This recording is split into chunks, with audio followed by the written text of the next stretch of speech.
అలాగే ఈసారి కూడా నా ఓటు హక్కు మా కుటుంబంతో సహా అందరూ వినియోగించుకోవడం జరిగింది. ఇదే విధంగా ఇదే సమయంలో ప్రతి ఒక్కరికి ఎప్పటిలాగానే మళ్లీ విన్నవించుకుంటున్నాను. మీ ఓటు హక్కు వినియోగించుకోండి. ఓటు అనేది కేవలం హక్కు మాత్రమే కాదు, అది మన బాధ్యత. సో ఆ బాధ్యత అనేది మన దేశ రూపురేఖలు మార్చివేస్తుంది.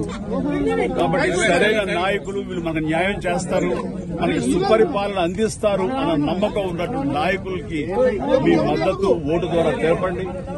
ఆ తర్వాత మన అభివృద్ధిని రావడానికి, అభివృద్ధి పథంలోకి మన దేశం కానివ్వండి, రాష్ట్రం కానీ వెళ్ళటానికి మీరు దోహదపడిన వాళ్ళు. So please make use of your vote power.